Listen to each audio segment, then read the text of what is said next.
Border reservation का मुद्दा एक बार फिर से गरमाने लगा है और मैं आपको बताना चाहता हूं कि पिछले साल की बात करें तो रिजर्वेशन बिल पास किया गया था पार्लियामेंट में और अभी तक इस बिल की इम्प्लीमेंटेशन को लेकर बात करें तो कोई भी सरगर्मी तेज होती दिख नहीं रही।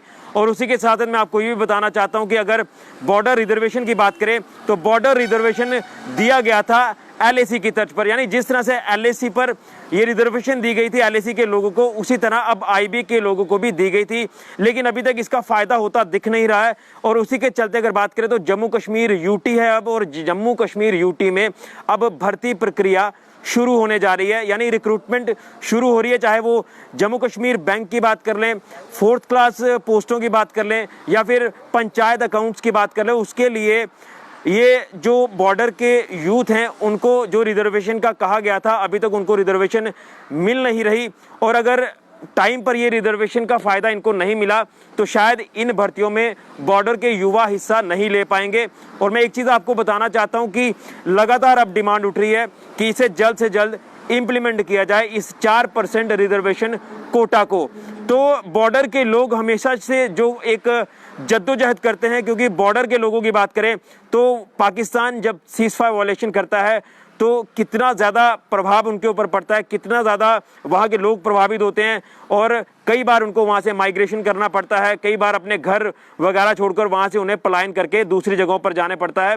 इसलिए हर कोई बॉर्डर का युवा चाहता है कि उन्हें इस बॉर्डर जो रिजर्वेशन है 4% उसका फ़ायदा मिलना चाहिए। उसके लिए एक पॉलिसी जल्द तैयार की जाए ताकि भर्ती में किसी तरह की कोई दिक्कत बॉर्डर के युवाओं को ना आए, और स्पेशली जो पाक शेलिंग अफेक्टेड एरियाज हैं। तो इस पर आज मेरे साथ बात करने के लिए बॉर्डर के सोशल एक्टिविस्ट नीतीश शर्मा मौजूद हैं और इन्हीं से जानते हैं, क्योंकि ये उन इलाके में रहते हैं जहां पर पाकिस्तान कई बार सीज़फायर वायलेशन की लगातार जो है वो वहां पर सीज़फायर वायलेशन करता है। तो निधि जी, मैं सबसे पहले आपसे ये जानने का प्रयास करूंगा कि पिछले साल रिजर्वेशन बिल पास हुआ पार्लियामेंट में और इसके लिए एक बड़ी डिमांड की जा रही थी बॉर्डर के लोगों की कि जिस तरह से एलएसी वाले लोगों को रिजर्वेशन है वो मिलनी चाहिए, और इसके लिए केंद्र सरकार ने इस बिल का इस बिल को पारित भी किया, लेकिन अभी तक इम्प्लीमेंट नहीं हो पा रहा और बॉर्डर के लोगों को हमेशा से एक जद्दोजहद करनी पड़ रही है। सबसे पहले आप क्या डिमांड करना चाहते हैं? मैंने डिमांड रख दी है, लेकिन आप हमारे जो व्यूअर्स हैं उन्हें बताइए ताकि ये आवाज़ ऊपर तक आपकी पहुँचे। ऋषि जी, आपका बहुत बहुत शुक्रिया हमारी बॉर्डर के लोगों की आवाज़ उठाने के लिए। देखिए, आज पूरा 1 साल हो चुका है। 24 जून 2019 को अमित शाह जी ने पार्लियामेंट में हमारी रिजर्वेशन बिल पास किया था। उसमें ईडब्ल्यूसी था और आईबी का रिजर्वेशन भी था, लेकिन उसके बाद आज पूरा 1 साल हो चुका है, इस पर कोई भी काम नहीं चल रहा। उसके बाद 1 साल में कोई वैकेंसी भी हमारी नहीं निकली है, लेकिन आज जेके बैंक, बॉर्डर बैंकिंग एसोसिएट, उसके असिस्टेंट, क्लास 4, इनकी सभी की वैकेंसी शुरू हो चुकी है और उसमें ये शो भी किया हुआ है कि आपकी क्लास आईबी की वैकेंसी है। बट जब हम तहसीलदार के पास जाते हैं, किसी हाई अथॉरिटी के पास जाते हैं, वो बोलते हैं आपका अभी एसआरओ ही नहीं आया। इसके लिए हमें बॉर्डर के लोगों को काफ़ी मुश्किलात हो रही है। तो मैं आपके द्वारा यही सभी से यही गुजारिश करता हूँ कि इस मसले को जल्दी से जल्दी हल करें। लेकिन जिस तरह से आप एसआरओ की बात कर रहे हैं तो क्या लगता है अगर बॉर्डर रिजर्वेशन की जो एक डिमांड उठी, एक जद्दोजहद हुई कि जिस तरह से आपने कहा कि एसआरओ बनाना चाहिए, क्या आपको लग रहा है कि वाकई में जो पहले कहा गया था कि 10 किलोमीटर के दायरे में जो युवा आएंगे उनको भर्ती प्रक्रियाओं में फ़ायदा होगा, लेकिन कहीं ना कहीं 10% की बात हम अभी छोड़ देते हैं, बात आती है जो मैक्सिमम ज़्यादा तौर पर पाक शेलिंग अफेक्टेड एरियाज है, वहाँ के लोगों को किस तरह से तर्ज मिलनी चाहिए, इसके लिए क्या डिमांड करना चाहते हैं? देखिए ऋषि जी, आज से पूरा 1 साल पहले एक जेके पुलिस की वैकेंसी निकली थी कांस्टेबल की। उसमें इन्होंने ये दिखाया था कि जो भी 10 किलोमीटर की रेडियस में लोग आते हैं उनको सभी को बॉर्डर की भर्ती देखने का मौका मिलेगा। बट मेरा ये कहना है कि जो लोग शेलिंग अफेक्टेड हैं उनको ये मौका पहले देना चाहिए, ना कि वो जो 10 किलोमीटर के दूर आते हैं। जो बॉर्डर के पास में रहते हैं उनको शेलिंग देखनी पड़ती है, रात को उठ के जाना पड़ता है, पर जो 10 किलोमीटर के दूर रहते हैं उनको इसको प्रॉब्लम का सामना तो नहीं करना पड़ता। तो मेरी यही गुजारिश है गवर्नमेंट्स की, जो शेलिंग अफेक्टेड एरिया हैं उनको ही ये रिजर्वेशन और एसआरओ को फ़ायदा मिलना चाहिए, बस, और कुछ नहीं। यानी एक एसआरओ की आप डिमांड कर रहे हैं? एसआरओ की डिमांड कर रहे हैं और एसआरओ की डिमांड जल्द से जल्द कर रहे हैं, क्योंकि वैकेंसी निकलना शुरू हो चुकी हैं, उनकी लास्ट डेट भी नज़दीक आ रही है, तो इसको जल्दी से जल्दी पूरा करें ताकि हमारे बॉर्डर लोगों को इसका फ़ायदा हो। लेकिन जो पिछले दिनों में भर्तियां हुई थी वहाँ अगर 10 किलोमीटर के रेडियस की हम बात कर रहे हैं तो 10 किलोमीटर के रेडियस से के बाहर के भी लोग काफ़ी उन भर्ती प्रक्रियाओं में हिस्सा ले रहे थे, उसके लिए क्या कहना चाहते हैं? उनका यही कहना है कि वो अलग है। है। एक बंदा रह रहा है बॉर्डर के पास और एक रह रहा है सांबा और बॉर्डर दोनों 10 किलोमीटर रेडियस में आते हैं, बट शेलिंग तो वहाँ हो रही है ना, उनको फायदा मिलना चाहिए ना कि सांबा वालों को फायदा मिलना चाहिए। मेरी यही मांग है कि उनको ये भी बातें निकल कर सामने आ रही कि अब जिस तरह से ये बॉर्डर रिजर्वेशन का बिल जब पास हुआ उसके बाद लोग वहाँ के लोग जो बाहर चले गए थे, जिनके अभी डॉक्यूमेंट्स भी वहाँ के नहीं थे, उन्होंने डॉक्यूमेंट्स बनाना शुरू कर दिया और वो वापसी कर रहे हैं इस चीज़ का बेनिफिट लेने के लिए। मैं ये तहसीलदार और हाई अथॉरिटी से बोलना चाहता हूँ कि इस पर थोड़ी नकेल कसें, थोड़ा देखें कि कोई चोरी कोई ऐसा ना बनाए जिससे शेलिंग फैक्टर एरिया को ही प्रॉब्लम हो, ना कि उनको। कोई कहीं रह रहा है, कोई कहीं रह रहा है, लेकिन जो वहाँ रह रहे हैं उनको इसकी हेल्प मिलनी चाहिए। जी जी। तो क्या आपको लग रहा है कि इसके लिए कोई कमेटी गठित होनी चाहिए, जैसे पंचायतों के नुमाइंदे हैं वो डोर टू डोर जाकर सर्वे करें, खासतौर पर जो शेलिंग अफेक्टेड एरियाज है, और देखा जाए कि जो डिजर्व करता है उसे ही इस रिजर्वेशन का फायदा मिलना चाहिए, ना कि कोई और दूसरा फायदा ले जाए।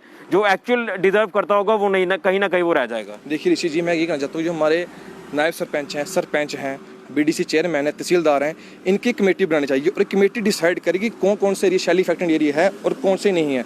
उसी के रिपोर्ट के आधारित पे ये एसआरओ निकालना चाहिए। ने एक ये आप ये कह सकते हैं कि एक बड़ी सौगात थी ये बॉर्डर के लोगों के लिए, जिसमें डॉक्टर जितेंद्र सिंह जी की बात करें तो उस पिछले साल की बात करें तो उन्होंने एक बड़ी अच्छा एक आपको सौगात दी थी, लेकिन अभी तक ये इम्प्लीमेंट नहीं हो पा रही। देखिए डॉक्टर जितेंद्र सिंह से मेरी बात हो चुकी है इसके बारे में और उनको वोट ऑफ थैंक्स दे चुके हैं हम। 70 साल लगे हम इस कोटे को लेने के लिए, पूरे 70 साल के बाद कोई ऐसा नुमाइंदा हमारे डॉक्टर साहब आए हैं जिन्होंने हमारे बॉर्डर के लोगों को ये कोटा दिया है। पूरा 1 साल हो गया, उन्होंने कोटा दे दिया। आफ्टर दैट जो स्टेट अथॉरिटी की जिम्मेदारी बनती है कि एसआरओ निकाल लें या नहीं निकाल लें, जो उन्होंने देना था वो दे चुके। आफ्टर दैट हम गवर्नर साहब से ये गुजारिश करते हैं कि एसआरओ को जल्द से जल्द निकालें। क्या आपको लग रहा है कि कहीं कोई इसमें लूपहोल नज़र आ रहा है जो इसमें देरी की जा रही है इस पूरी प्रक्रिया को शुरू करने में, इम्प्लीमेंट करने में? देखिए ऋषि, लूपहोल यही है कि आज से 70 साल पहले भी बॉर्डर के लोगों को निगलेक्ट किया जाता था और आज भी बॉर्डर के लोगों को निगलेक्ट किया जा रहा है। JN के डोमिसाइल ने फटाफट बना दिया क्योंकि उसमें सेंटर की पूरी जिम्मेवारी थी, बट इधर बॉर्डर के लोग हैं, बट इनमें कोई भी इनकी तरफ ध्यान नहीं देता। मैं ये कहता हूँ हाई अथॉरिटी से, DC साहब से, सभी से बोलता हूँ कि हमारी तरफ कोई ध्यान दे। यानी आप कहते हैं कि एसआरओ बना दिया जाए, क्राइटेरिया मेंशन कर दिया जाए, उसी क्राइटेरिया के आधार पर जो भर्ती की प्रक्रिया होगी, बॉर्डर रिजर्वेशन जो 4% का फायदा है वो मिल पाए। ये कहते हैं कि इस एसआरओ को जल्दी से निकालें और वैकेंसी हम फुलफिल करें और हम इसका फायदा है। शुक्रिया। तो साफ तौर पर कहना है यहाँ बॉर्डर जो हमारे सोशल एक्टिविस्ट है नीतीश शर्मा की जो भर्ती प्रक्रिया अब शुरू होने वाली है, चाहे वो जम्मू कश्मीर बैंक की हो या 4th क्लास की जो पोस्टें निकलने वाली हैं, या फिर उसी के साथ साथ जो पंचायत अकाउंट्स की पोस्टें निकलने वाली है, उसी को लेकर अगर बात करें तो ये भर्ती में हिस्सा लिया जाए, युवा जो इसमें हिस्सा लेंगे उनको जो 4% की जो रिजर्वेशन है, बॉर्डर रिजर्वेशन IB के लोगों के लिए, वो उसका फ़ायदा मिले। ये रिजर्वेशन अभी इम्प्लीमेंट नहीं हुई है और इनका ये साफ तौर पर कहना है कि जिसमें अगर इस भर्ती प्रक्रिया की बात करें या जो 4% की रिजर्वेशन है उसी को मिले जो इसको लेकर डिजर्व करता होगा, जो पाक शेलिंग अफेक्टेड एरिया में रहता होगा उसी को मिले, ना कि दूसरे को। क्योंकि कई बार जब भर्ती शुरू होती हैं तो 10% जिसमें 10 किलोमीटर का भी दायरा इसमें कहा जाता है, तो 10 किलोमीटर के दायरे के बाहर या 10 किलोमीटर वाला कोई आता होगा तो उसको इसका फ़ायदा मिलेगा, लेकिन जो एक्चुअल डिजर्व करता होगा कैंडिडेट बॉर्डर का, जिसमें जो पाक शेलिंग अफेक्टेड एरिया में रहता होगा, तो उसी के लिए एक सर्वे किया जाए। जो पंचायतों के नुमाइंदे हैं वो नुमाइंदे सर्वे करें और देखें कि कौन डिजर्व करता है और उसी को इस 4% की रिजर्वेशन का फ़ायदा मिले। लेकिन अभी तक ये 4% का रिजर्वेशन कोटा कहें तो अभी इम्प्लीमेंट नहीं हुआ है और यही ये डिमांड करना चाहते हैं कि जल्द से जल्द इसके लिए एसआरओ बनाया जाए, ताकि जो युवा भर्तियों में हिस्सा लेना चाहते हैं वो टाइमली हिस्सा ले पाएँ, नहीं तो ये जो उनके हाथ में आई हुई अपॉर्चुनिटी है ये भी चली जाएगी। तो फिलहाल के लिए ऋषि खजूरिया, JK मीडिया के लिए।